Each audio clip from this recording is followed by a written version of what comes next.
নবী পাকের একজন প্রাণপ্রিয় জওয়ান সাহাবা হযরতে সাআদ রাদিয়াল্লাহু তাআলা আনহু আল্লাহর নবীর দরবারে হাজির, এসে ঝরঝর করে কাঁদছেন।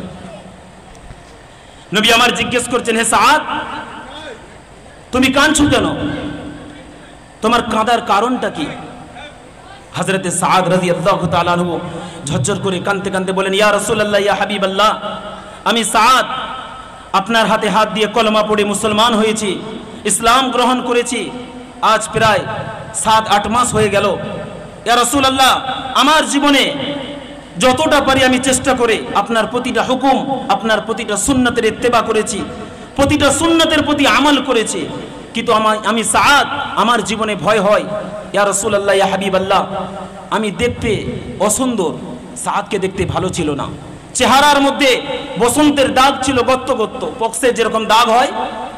আমি সাআদ দেখতে ভালো নই বলে মদিনার অলিতে গলিতে আজ প্রায় 8 মাস থেকে বিয়ের প্রস্তাব নিয়ে ঘুরছি। ইয়া রাসূলুল্লাহ, কেউ নিজের মেয়েকে আমাকে বিয়ে দিতে রাজি হয় না। ইয়া রাসূলুল্লাহ, ইয়া হাবিবাল্লাহ, আমার ভয় হয়। আমি সাআদ আপনার সমস্ত সুন্নতের উপরে আমল করেছি, আমার মনে হয় যদি এই সুন্নত নিকাহ, এটা তো সুন্নত বিয়ে করা, এই সামান্য একটা সুন্নত। সাআদ রাদিয়াল্লাহু তাআলা বলছেন, ইয়া রাসূলুল্লাহ, ইয়া হাবিবাল্লাহ, এই সুন্নতটা আমি আমল করতে পারিনি, আমার ভয় হয় না জানি আল্লাহ পাক এই সুন্নতের উপরে আমল না করার কারণে আমাকে যদি জান্নাত থেকে বঞ্চিত করে দেয়। ইয়া রাসূলুল্লাহ, ইয়া হাবিবাল্লাহ, আমি সাআদ, আমার কলিজায় ভয় হয় আল্লাহ পাক যদি আমাকে জাহান্নামে দিয়ে দেয়। আল্লাহর নবী কথাটা শুনলেন, সঙ্গে সঙ্গে বললেন, হে সাআদ, তুমি চিন্তা করো না, তুমি বিয়ে করতে রাজি আছো? বললেন, লাব্বাইক ইয়া রাসূলুল্লাহ, আমি রাজি আছি। আল্লাহর নবী বললেন, এই মদিনা শরীফে সবচাইতে যে ধনী ব্যক্তি আমর ইবনে ওয়াহাব, কি নাম? আমর ইবনে ওয়াহাব, তার মেয়ের সাথে আমি তোমার শাদী দিয়ে দিলাম। বলুন সুবহানাল্লাহ। সাআদ রাদিয়াল্লাহু তাআলা অবাক, ইয়া রাসূলুল্লাহ, ইয়া হাবিবাল্লাহ, আমি একজন গোলাম, অত্যন্ত গরিব, আমাকে দেখতে এত বদসুরত, একদম ভালো নয়, আর অত ধনী ঘরের মেয়ে, দেখতে সুন্দর, এই প্রস্তাব আপনি বিয়ে পড়িয়ে দিলেন, আপনি বললেন যে বিয়ে দিয়ে দিলাম। আমি এই কথা গিয়ে বলবো কিভাবে সাআদের বাড়িতে? আমর ইবনে ওয়াহাবকে বলবো কি করে? আল্লাহর নবী বললেন, হে আমার সাআদ, তুমি যাও, আমি রাসূলুল্লাহ বললাম।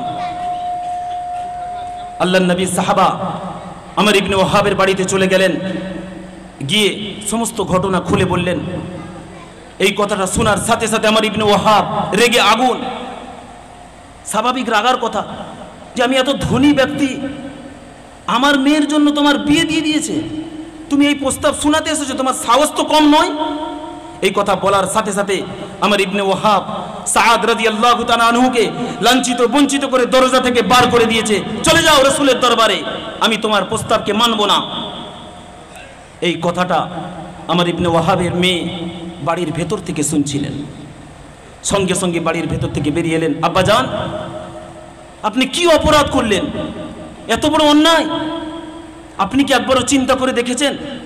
ওই মানুষটা যে কথাটা বলছে, কার কথা বলছে? উনি যে প্রস্তাবটা দিয়েছেন, কার প্রস্তাব? এটা তো সরকারে দো আলম সাল্লাল্লাহু আলাইহি সাল্লামের কথা, আমার দয়ার নবী, মায়ের নবী, মদিনাওয়ালার কথা। আপনি তাকে তাড়িয়ে দিলেন, এ তো আমার নবীকে অপমান করা হবে। যখন সেই মেয়েটা বললেন, হে আব্বাজান, আমার নবী যখন বলেছে ওই বিয়েতে আমি রাজি আছি, বলুন সুবহানাল্লাহ।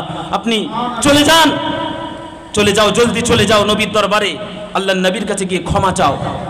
আমর ইবনে ওয়াহাব ছুটে ছুটে নবীর দরবারে চলে গেলেন। ইয়া রাসূলুল্লাহ, ইয়া হাবিবাল্লাহ, আমি বুঝতে পারিনি, বেয়াদবি মাফ করবেন, আমার এই অন্যায়টাকে, এই অপরাধটাকে আপনি ক্ষমা করে দেন। আল্লাহর নবী ক্ষমা করে দিলেন। হযরতে সাআদ রাদিয়াল্লাহু তাআলা আনহুকে ডেকে পাঠালেন, তোমার বিয়েতে সবকিছু রেডি, যাও, আমি রাসূলুল্লাহ বলে দিলাম। আমর ইবনে ওয়াহাবকেও বলে দিল, তুমি বলে দাও তোমার জামাইকে যে তার স্ত্রীকে নিয়ে যেন বাড়িতে চলে যায়। খুশির খবর, আল্লাহর নবী 600 দিরহাম মহারানা ধার্য করলেন। কত? 600 দিরহাম সেই বিয়ের মহারানা ধার্য করলেন। নবী পাকের সাহাবা হযরতে সাআদ রাদিয়াল্লাহু তাআলা আনহু অনেক গরিব ছিলেন, একদম অত্যন্ত গরিব সাহাবা। 600 দিরহাম মহারানা কি করে আদায় করব? সমস্ত সাথীদেরকে বললেন যে ভাই কি করা যাবে? আল্লাহর নবীর সাহাবারা নবীকে ভালোবাসতেন, নবীর ভালোবাসার কারণে, কারণ এটা তো নবীর প্রস্তাব, এ সাআদের বিয়ে যদি হয় আমার রাসূল খুশি হবে।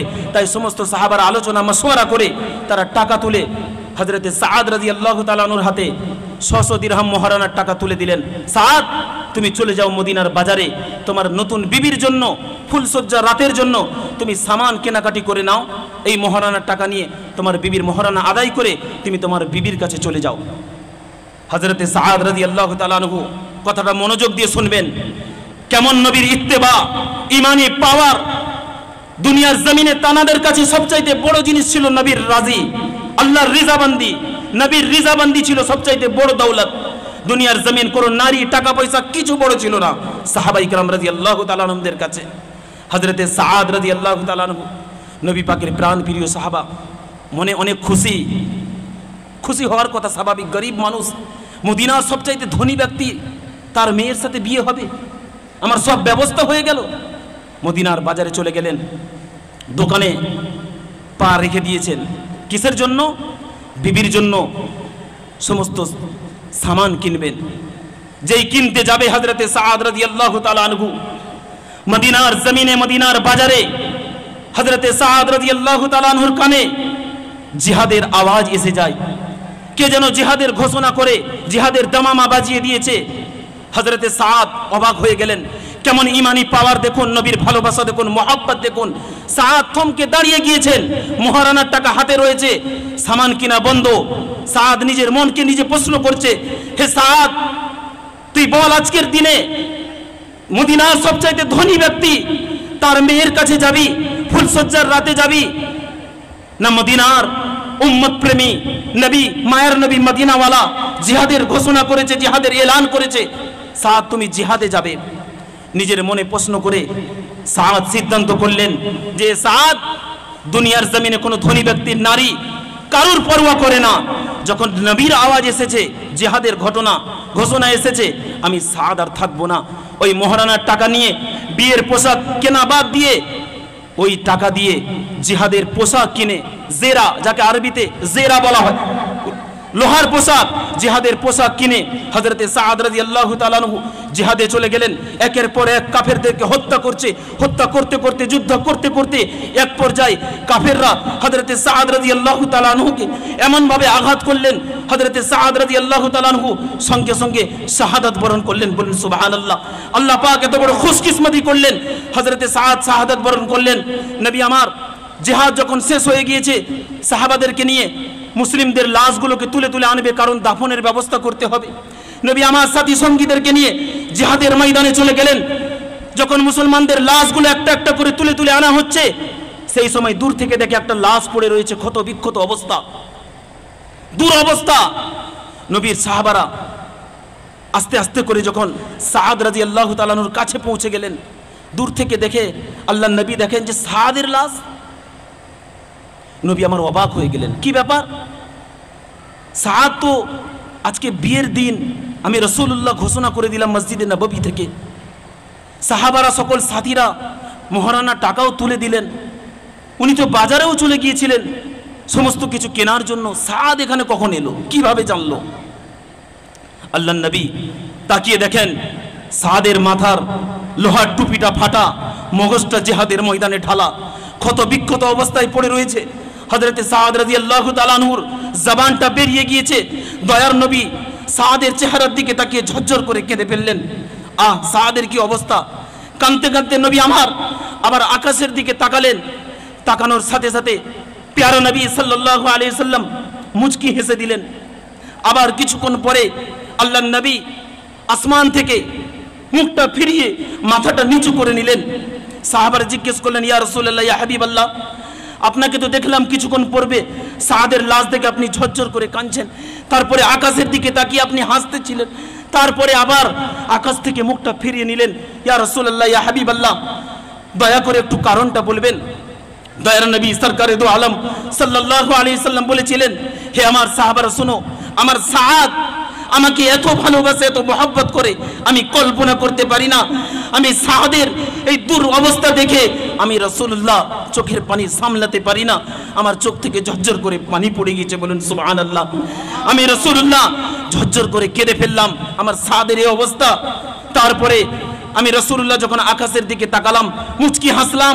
এর কারণটা কি? আমি রাসূলুল্লাহ আকাশের দিকে তাকিয়ে দেখি আমার আল্লাহ পাক আমার সাদের শাহাদাতটাকে এমন ভাবে কবুল করেছেন যে আমার সাদের মাকাম, আমার সাদের দরজা আল্লাহ পাক এত বড় করেছে।